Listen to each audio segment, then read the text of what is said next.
Olá, a finalidade desse vídeo é trazer um conhecimento básico sobre os fundamentos da luz e o uso da iluminação artificial, a fim de dar um destaque no ambiente onde está sendo realizado um evento, como por exemplo danceterias, peças teatrais, shows ao vivo e aniversários. A iluminação cênica se resume no estudo da aplicação da iluminação artificial nos ambientes, de forma a trazer efeitos visuais. Lâmpadas, né? Tipos de lâmpadas. Basicamente, as lâmpadas são divididas em dois grupos: lâmpadas de filamento e lâmpadas de descarga. Lâmpadas de filamento, também conhecidas como lâmpadas incandescentes, são constituídas por um filamento composto por um metal com alto ponto de fusão, dentro de um bulbo de vidro com gás inerte ao seu interior. Quando a corrente elétrica passa através desse filamento, ele se encandece, emitindo radiação luminosa. O maior inconveniente desse tipo de lâmpada é a sua eficiência, pois apenas 15% da sua potência é luz e o restante é calor. Existem vários outros tipos de lâmpadas incandescentes. A tipo pera é o formato mais comum de lâmpadas incandescentes, né? Que se encontra em desuso. Temos as lâmpadas halógenas, né? Semelhantes às lâmpadas incandescentes, mas apresentam maior eficiência, maior potência e maior luminosidade, com a adição de um gás halógeno, né? Iodo, flúor ou bromo, ao gás de enchimento normal. Ela é muito aplicada para destacar elementos decorativos, direcionando o seu facho, né? Devemos ter muito cuidado com o manuseio dessas lâmpadas, evitando contato direto com as nossas mãos e também os objetos. As lâmpadas refletoras são as lâmpadas que se aproveitam de superfícies espelhadas para direcionar o seu facho e melhorar a sua eficiência. Elas podem ser brancas ou coloridas. Lâmpadas dicróicas são lâmpadas halógenas que utilizam refletores dicróico, também sendo muito utilizada para dar destaque a obras de arte, vitrines e etc. Lâmpadas com espelho parabólico, a lâmpada par. As lâmpadas par têm o seu diâmetro definido em oitavos de polegada. Daí surgindo os nomes par 64, par 56 e etc. Que nada mais é que o valor dado dividido por 8. Por exemplo, 64 por 8, 8. Uma curiosidade: em alguns lugares, a lâmpada par 56 também é chamada de locolite. Este apelido surgiu na década de 80 por apresentar um facho de luz muito concentrado. Lâmpadas de descarga. Seu princípio de fundamento baseia-se na condução de corrente elétrica em um meio gasoso. Ao aplicar uma tensão elevada, rompendo a rigidez elétrica do meio. Os meios gasosos mais utilizados são o vapor e o mercúrio, sódio ou argônio. A parte interna do bulbo é revestida por uma camada de fósforo que emite radiação luminosa visível quando está ativado por energia ultravioleta. Para seu perfeito funcionamento, é necessário o uso de um reator ou um ignitor, que gera um pico de tensão para iniciar o ciclo de acendimento da lâmpada. As lâmpadas de descargas mais utilizadas são vapor de mercúrio. Utiliza o vapor de mercúrio como gás de preenchimento, apesar das lâmpadas a vapor de mercúrio levar 2 a 15 minutos para estabilizar o seu fluxo luminoso. Elas se mostram mais eficientes que as lâmpadas incandescentes, pois sua fabricação era barata e elas duram mais tempo. As lâmpadas de vapor de sódio utilizam um plasma de vapor de sódio como preenchimento, e o seu funcionamento é semelhante ao da vapor de mercúrio. Ela pode ser de alta e baixa pressão. Possui a vantagem de produzir melhor as cores e são muito utilizadas em aeroportos, praças de pedágio e ao redor de observatórios planetários. Lâmpadas de vapores metálicos, semelhante às lâmpadas de vapores de mercúrio, diferenciando pela adição de iodetos metálicos. Tem uma ótima reprodução de cores e se assemelha à luz do dia. A luz do dia ensolarado, por exemplo. É muito utilizada em uma iluminação desportiva, aeroportos, vitrines de loja e etc. A lâmpada fluorescente funciona de modo semelhante aos tubos de descarga de gás de neon, só que utilizando o argônio como gás de preenchimento. Possui um par de eletrodos em cada extremo. O tubo de vidro é coberto com um material à base de fósforo, que gera uma radiação luminosa ao ser bombardeada pela luz ultravioleta gerada. Ela pode ser tubular ou compacta, também chamada de PL. As lâmpadas de xenônio. Lâmpadas de xenônio ou lâmpadas de arco de xenônio muitas vezes são simplesmente chamadas de lâmpadas de xenônio. São lâmpadas adicionadas por eletricidade do tipo de descarga de alta pressão. Pertence a um grupo de fontes de luz denominadas de HID, dos eletrodos montados em um bulbo separado por poucos milímetros de distância. Apesar do pequeno tamanho, emite luz de extrema intensidade, né? O bulbo é preenchido por um gás xenônio, muitas vezes acrescido por mercúrio, tornando-se ionizado e atingindo elevada pressão. A luz negra.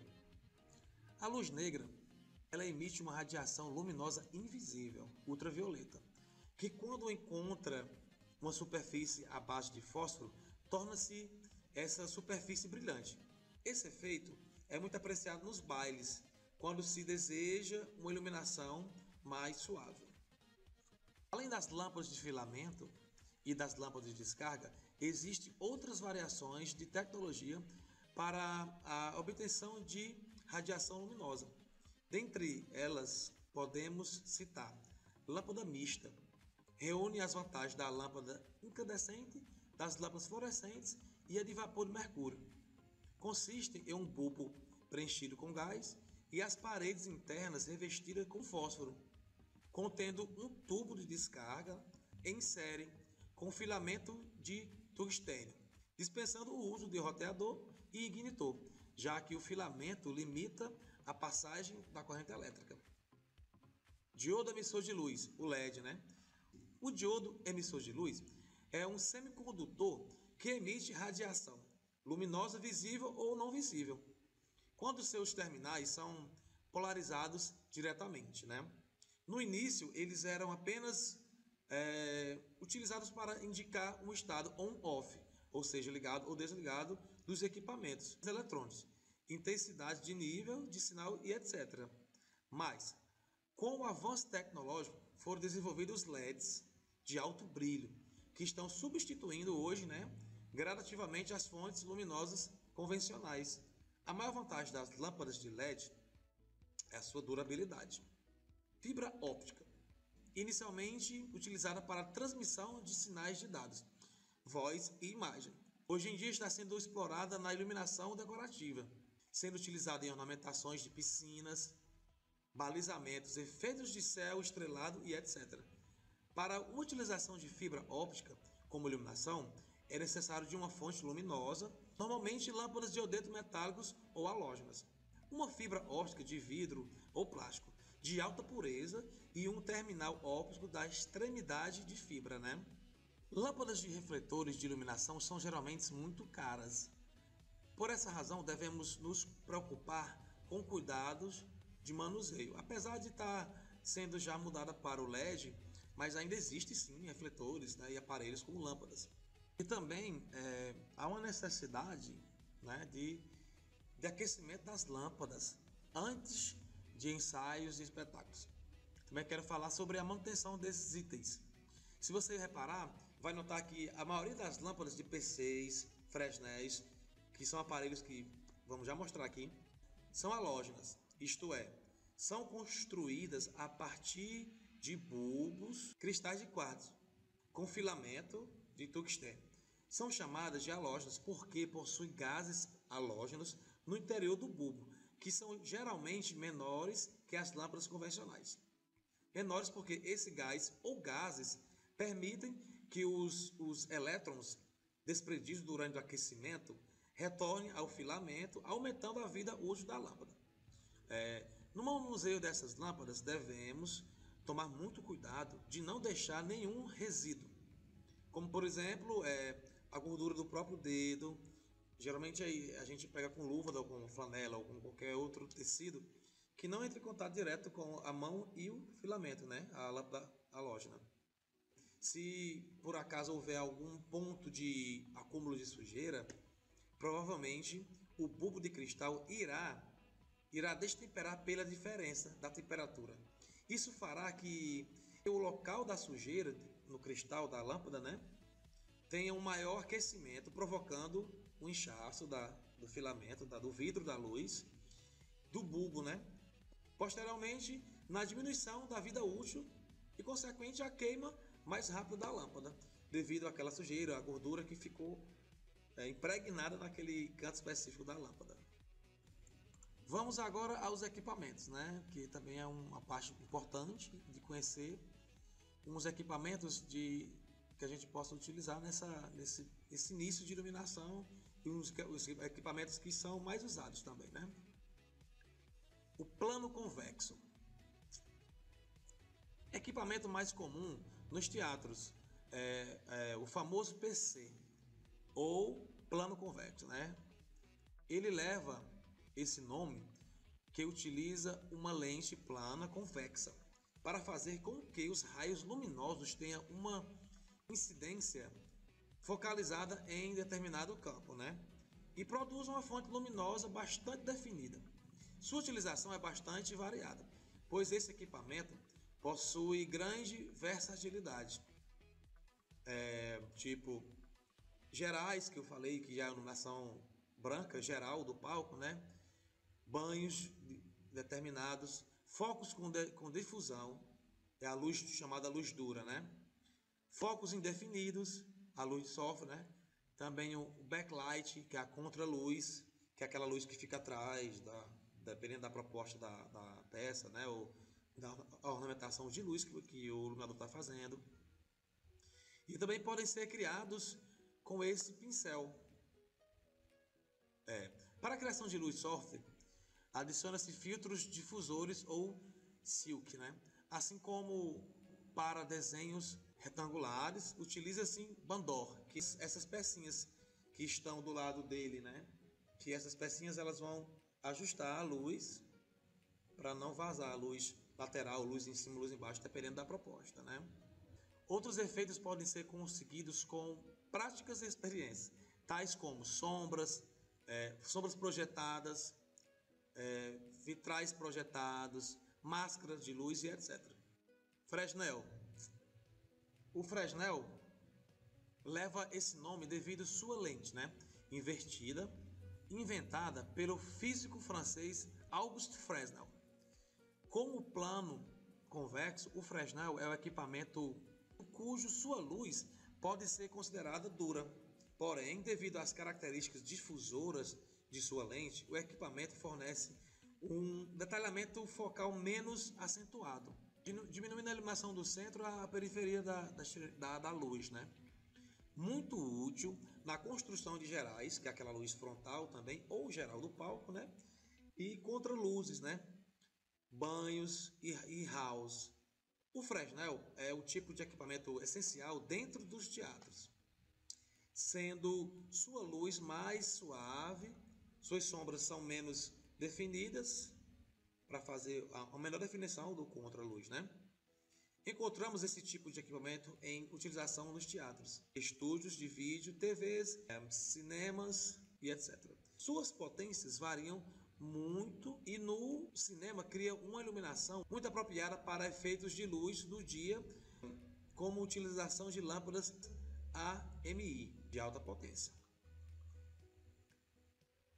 Scoop, também conhecido como panelão, produz uma iluminação também soft, né?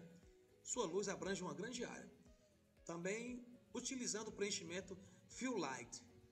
Esse equipamento é o antecessor dos modernos set lights, famosa luz par. Leva esse nome porque possui uma lâmpada com espelho parabólico, né? Essas lâmpadas são encontradas em vários ângulos de espelhamento: par 38, par 64 e par 5B. Seu foco é definido, ovalado e muito brilhante. Os ângulos de abertura da luz dependem também dos tipos de bulbos e formato das lentes. É muito utilizado em teatros e shows. São usados em estúdios apenas quando uma estética particular os exige, né? O famoso elipsoidal, equipamento cujo o foco é bem definido, proporcionando uma luz dura, utilizado geralmente para projeção de recortes de imagem no fundo, né? Que ele tem essas faquinhas aí que podemos moldar a projeção da luz. Alguns teatros também os utilizam para luz geral, né? De frente. As projeções são feitas através de um globo, duralumínio ou globos de vidro refratário com imagem e efeitos dicróicos, né? Para abertura focal, o equipamento possui uma íris mecânica. Para recortes, jogos de facas e para projeções, os porta-globos, que servem para a criação de efeitos dinâmicos. Existe também máquinas de efeito para acoplagem da parte frontal do canhão. O famoso setlight, né? Iluminação também de soft, porém contém uma definição focal larga. A luz dele abre bem muito lateralmente, né? É de costume utilizar esse equipamento com filtro de papel vegetal para suavizar os detalhes. Indicamos tanto para keylight como para fill light. Geralmente são encontrados com lâmpadas de potências variadas, né, de 300, 500, 1000 watts. São bastante utilizados também em gravações de externas devido à sua maleabilidade. Esse foi o nosso vídeo, nosso bate-papo de iniciação voltado à iluminação cênica ou não, né? Espero ter passado uma ideia legal e que entendível, né? Para quem se identifica ou quer aprender ou quer se aprofundar nesse ramo de iluminação, né? Obrigado e um abraço a todos. Espero que todos estejam bem. E fiquem com Deus. Obrigado, viu?